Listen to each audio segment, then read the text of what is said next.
Hello, good evening. Finally, 3.5 months after saying I am on tankers at last. Now that I've got all my orange Daedalo apparel. So, just getting the truck ready, got a full load on, fill this bit of paperwork in, and then make our way out of no man's land, because there is mud absolutely everywhere.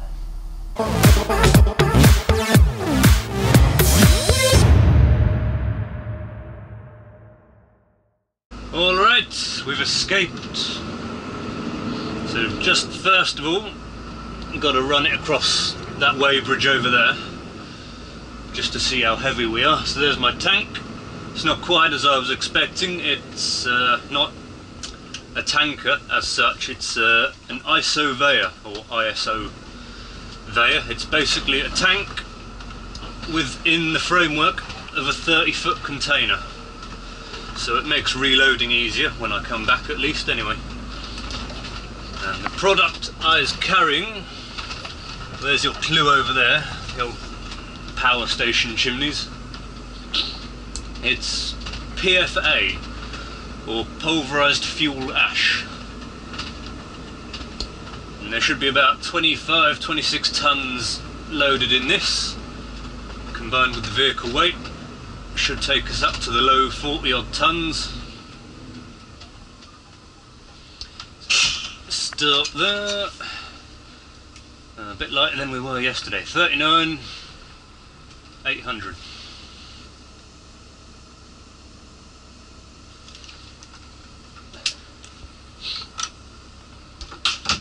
Yeah, all of yesterday's ones were about 42 tons each. So I'm about 2 tons lighter today, which is good. Although some of that weight will be from the truck. So I'm in this little ex-petrol tanker day cab. The one I had yesterday was a nice sleeper cab. A Scania. Probably my least favourite, but they're not too bad. The sleeper cab's actually better than this one. But anyway, we've now weighed and we're on our way down to Thatcham.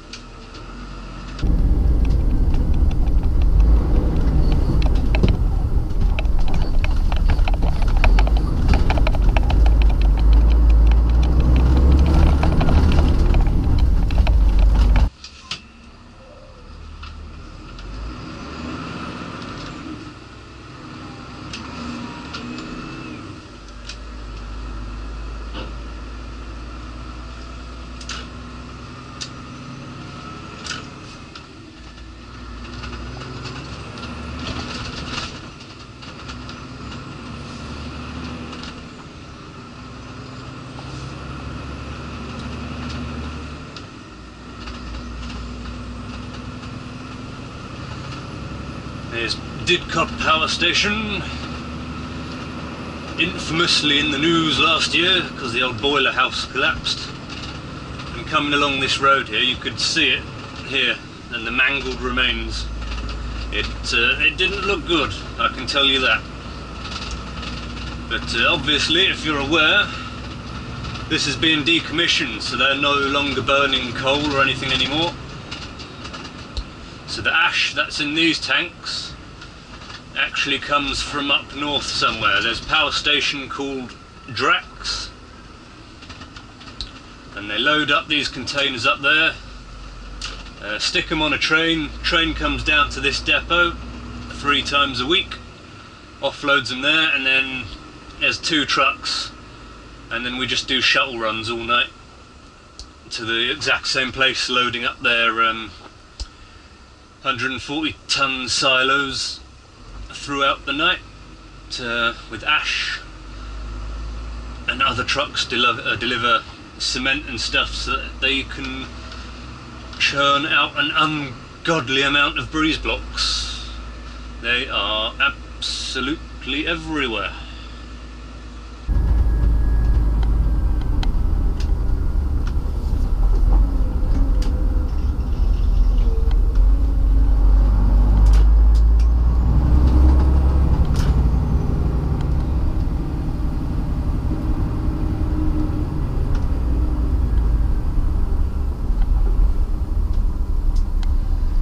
The first run of the night tends to have a lot of traffic, but then obviously as rush hour dies down and it gets into the night, everyone goes to bed and you are free to do as you please, unhindered.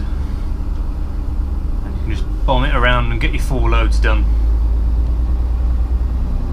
Hey, here's the dual carriageway. Northbound looks knackered. Fortunately, I'm going south. Ah, it's nice to see the sun, I tell you. Days are starting to get longer now. Goes up to about 6:30, nearly 7 o'clock now. It gets dark. So summers are coming. And then another 2 weeks and the clocks go forward.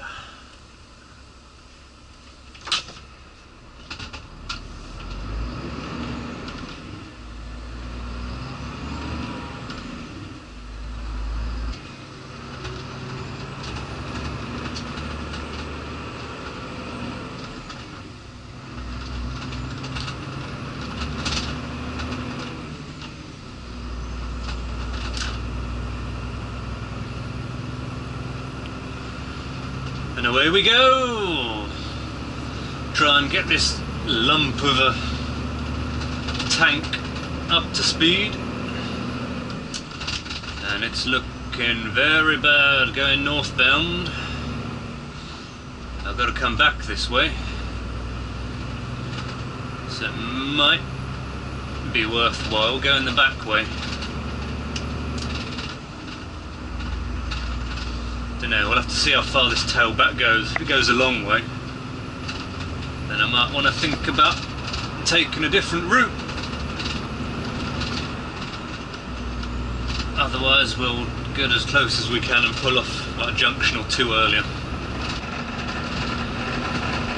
I think we've just reached the end of it. It goes back a few miles but not too far. So I can certainly pull off at the next junction if needs be. I've got an absolute ton of mud falling off all the mud flaps. And here's our first hill that we have to tackle. And I'm already losing speed. Despite having 420 horsepower, I think it is. The next hill up over the ridgeway though, that's a big killer. That gets you down to about 30 miles an hour. Right, here we go then. This is the ridgeway. Let's see how much it kills this truck on the hill. They're slowing down already, and we've not got anywhere near total steepness yet. Down to 80 k's, down to 11th gear. Not too bad. 70 k's, still dropping, down to 10th, 60k, just under 40 miles an hour. Some cars behind me that didn't see that I was slowing down, so they're stuck now. What's that, 4, 5, 6 cars stuck behind me, holding at 60 k's, starting to speed up. And we're nearing the top, and away we go! Now, use the engine brake on the other side so we don't run away too fast.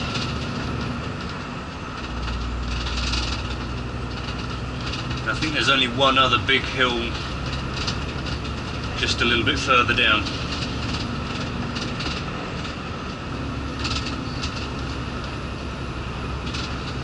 So this is our last incline of the trip. And, little fun fact, just about here, George Michael crashed his 4x4 a few years ago. There you go. Yeah, not much else to say about that.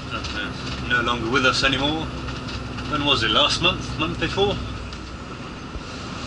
But yes, during his boozy days of constantly crashing his car, one of his crashes was back there. But we're over this hill now and it's a free ride to Thatcher now.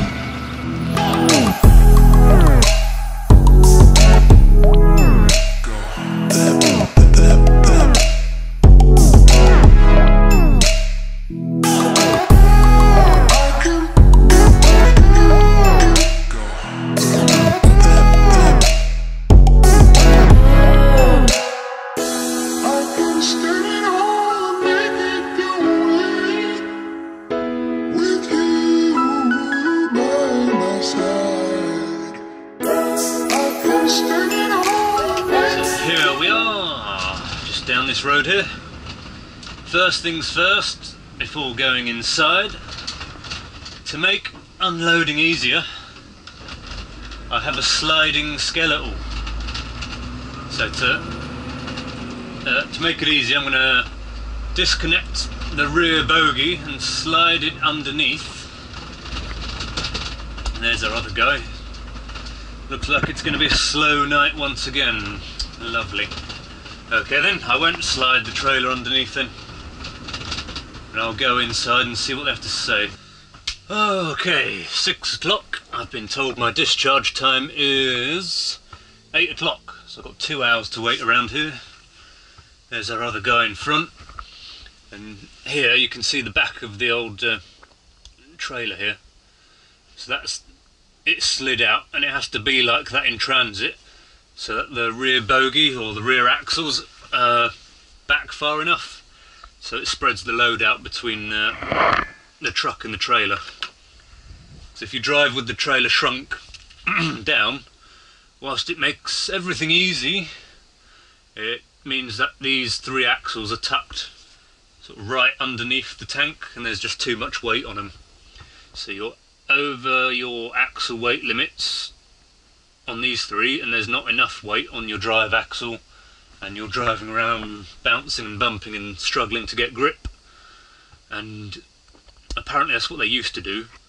Oh dear, right, where was I? The other guy got out the other truck. Something about this, yes.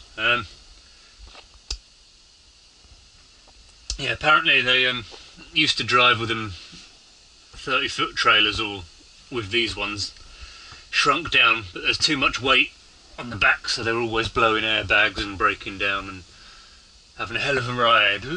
So now you come down here, park up here like this, shrink the trailer down, drive in, unload, and then you can either come out and expand it back up or just drive with it shrunk, because you've offloaded by then. Like these tanks only weigh about 2-3 tons once they're empty.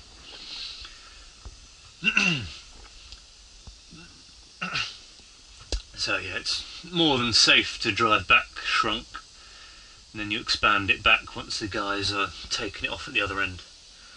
But this is our place here. There's the 4 silos up there. We're using the 2 on the left. I think they hold about 140 tons each. And we're supposed to deliver 4 a night. It's probably going to be 3 now with this delay. So I'll have to ring up the old reach stacker guy and let him know that I'm going to be here for quite some time. And yeah, this is pretty much it. So from up to Didcot, down here, offload, run back up, they're empty. 5 minutes to swap the old what sits round, because the guy got a reach stacker, so he just comes in,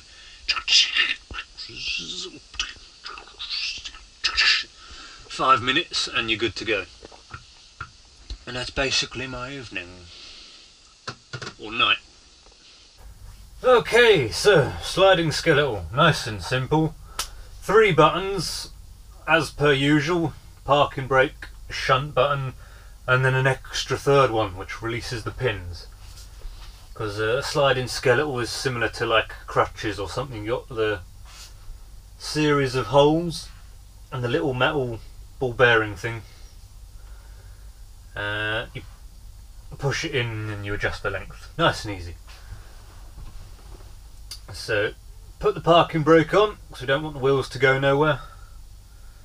Push the pin release button in, and then you reverse back a little bit, pull the pin out so that the pins try and come out, and then just keep reversing back until it clicks into place, basically. Is all you want to do, and that's it. And trailer brake off, obviously, because you want to be able to drive away.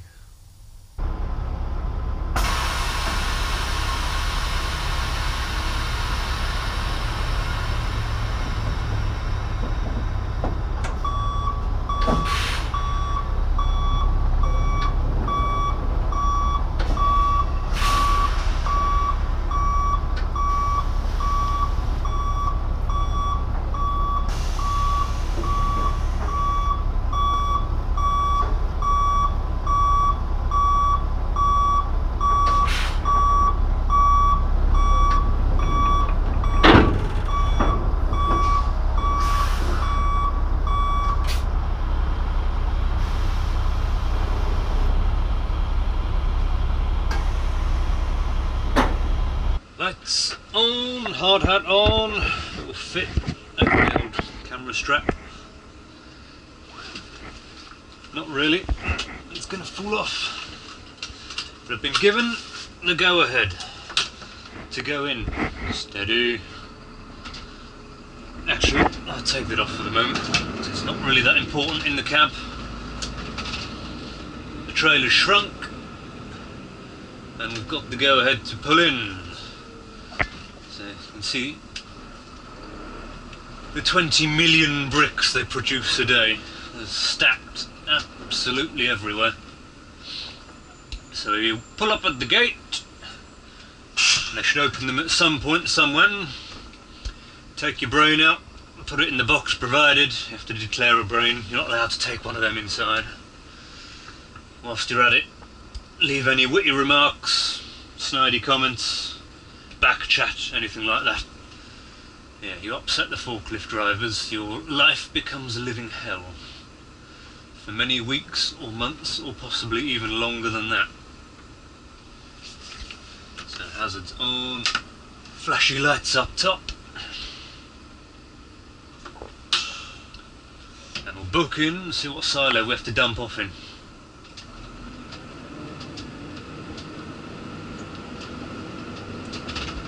Yeah. You just breathe in a manner that they don't like and you'll get banned from this site. Yeah, look, bricks everywhere as far as the eye can see.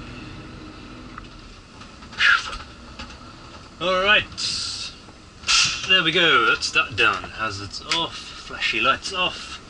40 minutes that took to offload about 25 tons using an ingenious compressed air method of discharge. It's quite astounding how it works, but the details I'll leave to another time. At the minute, I've got to hightail it back to Didcot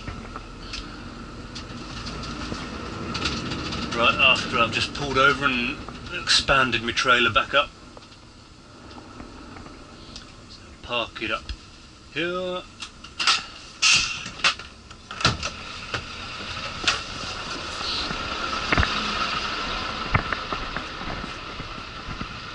And brake on, pins in, there they go.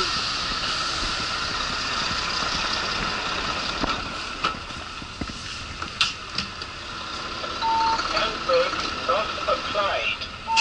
Pull forward a little bit.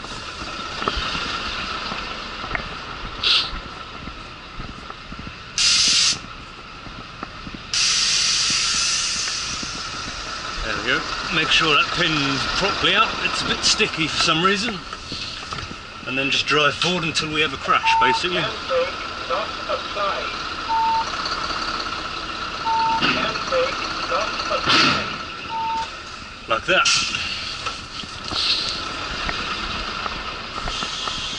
There we go. Trailer's expanded. That off. That has locked into place here.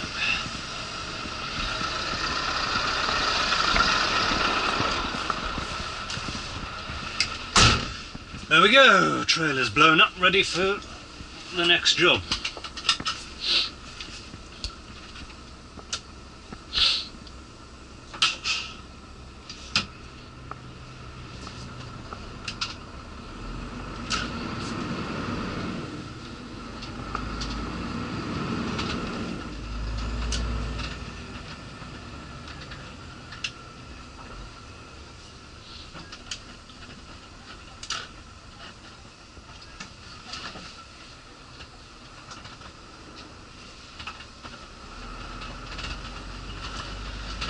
So here we are, back at the depot, just about to run it across the old weigh scale, check that it's empty,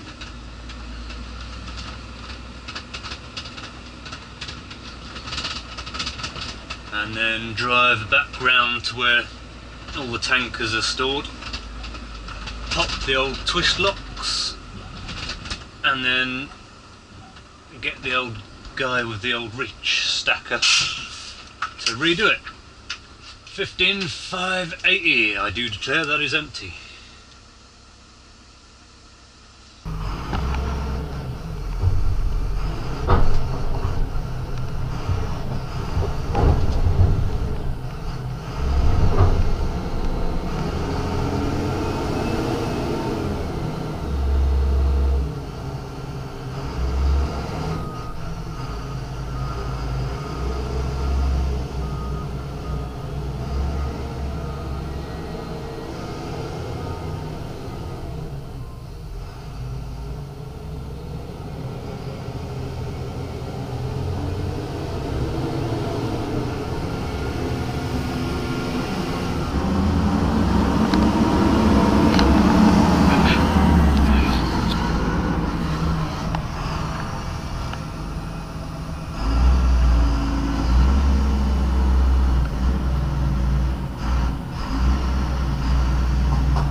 Well, there we go.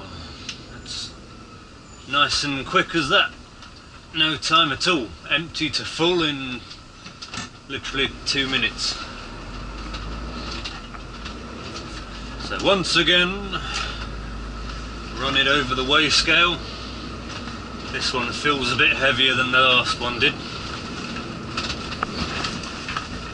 We'll find out exactly how heavy in a minute.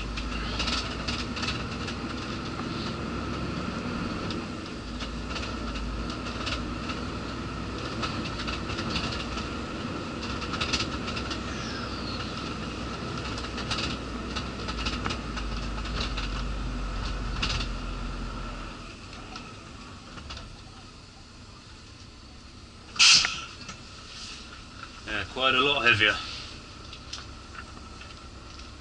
42.80.